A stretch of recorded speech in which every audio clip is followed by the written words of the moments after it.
सलाम दोस्तों। Sonam Wangchuck hunger strike कर रहे हैं, यानी भूख हड़ताल कर रहे हैं। और ये भूख हड़ताल उन्होंने अपने मरने तक जारी रखने का फैसला किया है। लेकिन ऐसा क्यों? सोनम वांगचुक ऐसा क्यों कर रहे हैं? क्योंकि वो लद्दाख को बचाना चाहते हैं।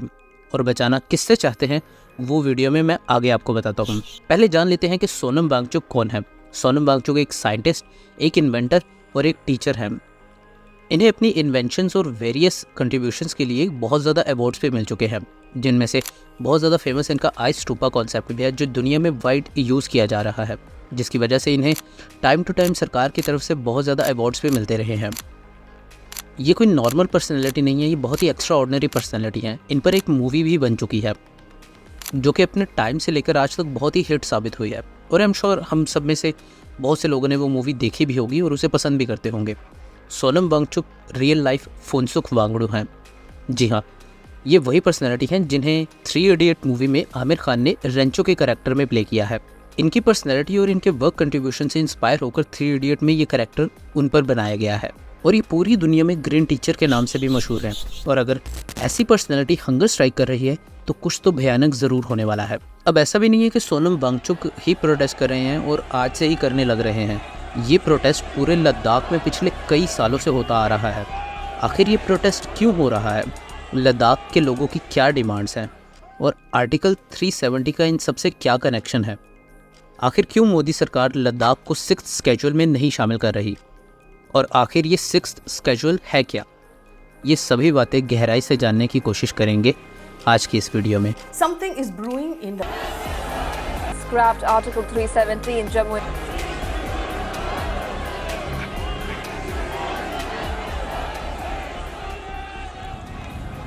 जूले और नमस्कार।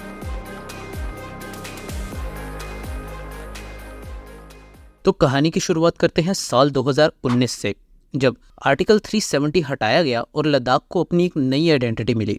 दिन से अनुच्छेद 370 के सभी खंड लागू नहीं होंगे। लद्दाख के लोगों का कहना था कि उन्हें आज आज़ादी मिली है, क्योंकि वो लोग पिछले 70 सालों से यही डिमांड कर रहे थे, जो फाइनली 70 साल बाद पूरी हुई।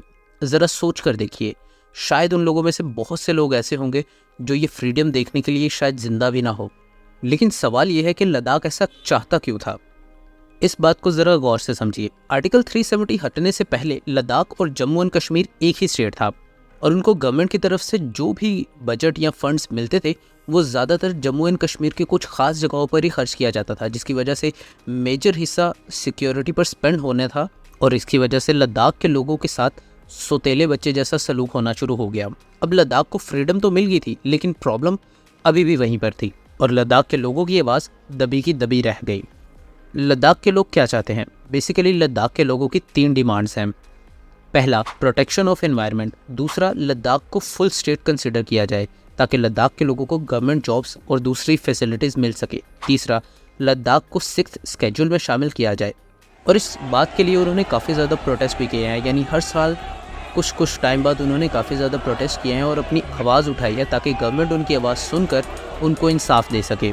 लेकिन गवर्नमेंट की तरफ से कोई भी एक्शन नहीं लिया गया। लद्दाख अभी एक यूनियन टेरिटरी है, और जैसा कि हम सभी जानते हैं कि यूनियन टेरिटरी को सेंट्रल गवर्नमेंट देखती है, यानी वो सेंट्रल गवर्नमेंट के अंडर होती है। अब यूनियन टेरिटरीज 2 तरह की होती हैं। एक वो जहाँ पर इलेक्शन हो सकते हैं और लोग अपना लीडर खुद चुन सकते हैं, इसे लेजिस्लेचर यूनियन टेरिटरी कहते हैं। दूसरा है विदाउट लेजिस्लेचर, जिसमें यूनियन टेरिटरी के लोगों को ये राइट नहीं मिलता कि वो अपना पॉलिटिकल लीडर खुद चुन सकें या अपना कोई ऐसा रिप्रेजेंटेटिव बना सके जो उनकी आवाज़ बने और गवर्नमेंट के आगे जाकर पेश हो सके। और लद्दाख अभी फ़िलहाल विदाउट लेजिस्लेचर यूनियन टेरिटरी है, जिसका मतलब ये हुआ कि वहाँ के लोग उनका लीडर नहीं चुन सकते और ना ही वहाँ के मामलात को उनका लीडर चलाता है, बल्कि सेंट्रल गवर्नमेंट के कुछ ब्यूरोक्रेट्स यूनियन टेरिटरी को चलाते हैं। और यही प्रॉब्लम की जड़ है, और प्रॉब्लम का सलूशन है 6th schedule. 6th schedule Bharat के संविधान में एक ऐसा पॉइंट है जो ट्राइबल एरियाज़ के लोगों को प्रोटेक्ट करता है और उनको सेल्फ एडमिनिस्ट्रेशन का राइट देता है, जिसका मतलब ये हुआ कि वहाँ पर भी ARC और ADCs बनेंगे और वो इलेक्टेड पर्सन होंगे जो गवर्नेंस को उस जगह की भलाई के लिए और उस जगह को प्रोटेक्ट करने के लिए सलाह दे सकते हैं। यही सोनम वांगचुक और उनके लोगों की डिमांड्स हैं। In its constitution that safeguards such sensitive, fragile ecosystems and the cultures of the indigenous people who live here. The Article 244, 6th schedule of the Indian Constitution is one such provision which safeguards these mountains by giving the indigenous people the right to make laws about how they want to develop these regions and how much they want to develop these regions. अब देखा जाए तो ये बहुत ही basic demands हैं, कोई भी इसमें ऐसी डिमांड नहीं है जो गवर्नमेंट पूरी ना कर सकती हो, और ये ट्राइबल्स का हक भी है। वो सिर्फ अपना हक मांग रहे हैं, कोई एक्स्ट्रा ऑर्डिनरी डिमांड नहीं कर रहे। और देखा जाए तो जो अब की सरकार है यानी मोदी सरकार, उन्होंने अपने मैनिफेस्टो में भी ये बात लिखी थी कि लद्दाख को 6th शेड्यूल में शामिल करेंगे और ट्राइबल एरियाज़ को उनके हक देंगे। लेकिन मोदी सरकार बड़ी ही बेशर्मी से चुप्पी साध कर बैठी है और सो रही है, और आर्टिकल 370 हटने के आज 4 साल बाद भी ये नहीं हो पाया। ये बड़े ही दुख की बात है, लेकिन यही सच है और इस बात पर अभी तक कोई एक्शन नहीं लिया गया, क्योंकि मोदी सरकार अपने कुछ चहीते कॉर्पोरेट्स को फ़ायदा पहुंचाने के लिए लद्दाख के लैंड्स को बेचना चाहते हैं।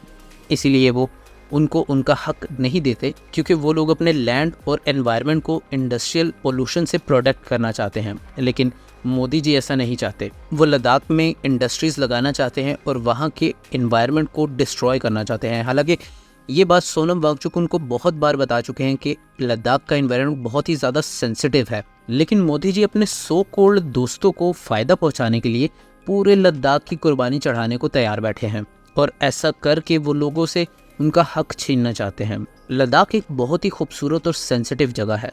यहाँ के लोगों का कल्चर दुनिया भर में फेमस है। दुनिया भर से लोग यहाँ पर आते हैं और लद्दाख के ट्रेडिशन को एंजॉय करते हैं। यहाँ का एनवायरनमेंट, यहाँ के लेक्स, यहाँ के पहाड़ बहुत ही खूबसूरत हैं। यहाँ के लोग बहुत ही सादा और सच्चे हैं। मैं हर इंडियन से कहना चाहूँगा कि आप लोग बाहर निकलें और अपना फ़र्ज़ निभाएं और लद्दाख जैसी मल्टी कल्चरल प्लेस को प्रोटेक्ट करें। आज सोनम वांगचुक को आपके सपोर्ट की ज़रूरत है।